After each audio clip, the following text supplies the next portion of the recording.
کی ٹیلی phone calls کا بعد میں جواب دوں گا۔ سب سے پہلے میں اپنی قوم کے نوجوانوں سے کوئی 5 منٹ بات کرنا چاہتا ہوں۔ میں اس لیے اپنے نوجوانوں سے بات کرنا چاہتا ہوں کہ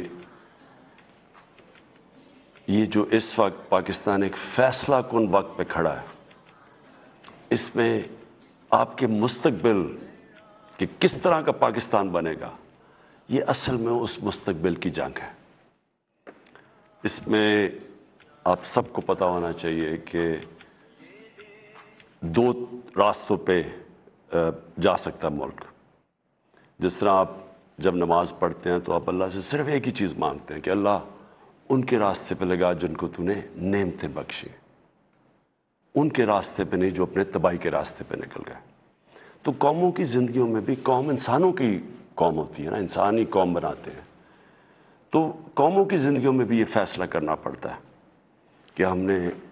ایک تباہی کے راستے پہ جانا ہے یا اس راستے پہ جانا ہے جو مشکل بھی ہوگا،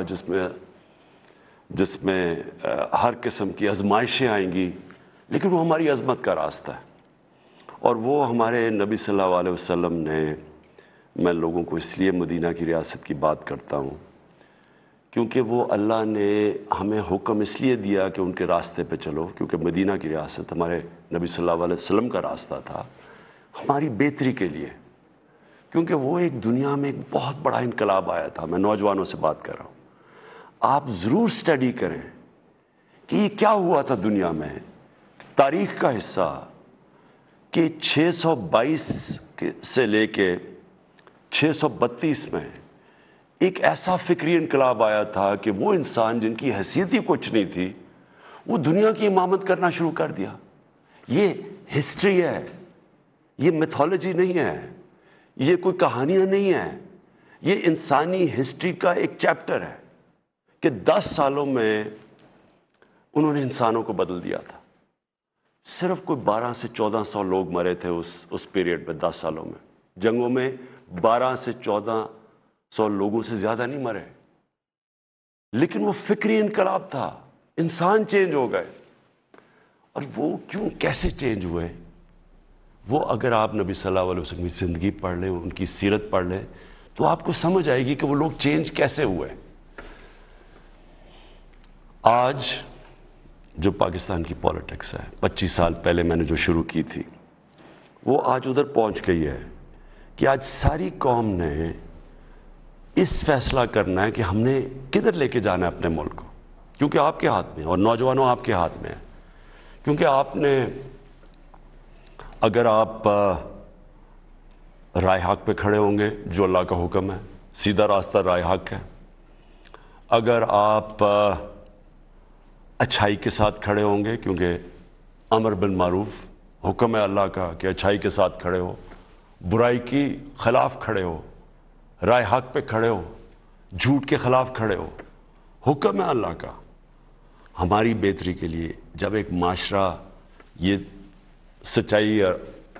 حق اور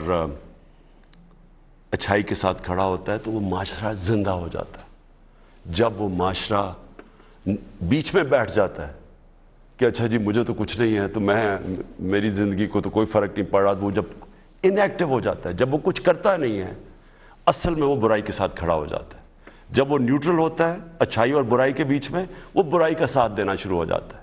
اور وہ معاشرے کی تباہی ہوتی ہے۔ جس طرح میں بار بار مولانا رومی کو کوٹ کرتا ہوں، جب انہوں نے کہا کہ ایک قوم تب تباہ ہوتی ہے جب اچھے اور برے کی تمیز ختم کر دیتی ہے۔ وہ ختم کب کرتی ہے؟ کہ جب وہ نیوٹرل ہو جاتی ہے، فیصلہ ہی نہیں کرتی، جب دیکھ رہی ہے کہ ایک طرف ملک کے اوپر کتنی بڑی سازش ہے، اور ثابت ہو گیا سازش کہ بکروں کی طرح نیلامی ہو رہی ہے سیاستدانوں کی جو ملک کی لیڈرشپ ہے، اور ان کو خریدا جا رہا ہے ایک گورنمنٹ کو گرانے کے لیے۔ باہر کی سازش، باہر سے سازش شروع ہوئی، یہاں میر جعفر اور میر صادق بیٹھے ہوئے ہیں سودا کرنے کے لیے اپنے ذاتی مفادات کے لیے، ان کے ساتھ مل کے اور گورنمنٹ گرائیں۔ تو آپ ساری قوم کے پاس، نوجوانوں آپ کے لیے خاص طور پہ، آپ کے پاس یہ نہیں کہ آپ چپ کر کے بیٹھے رہیں، آپ کو فیصلہ کرنا ہے جو بھی آپ سمجھتے ہیں اچھائی کدھر ہے، برائی کدھر ہے، آپ کو فیصلہ کرنا ہے،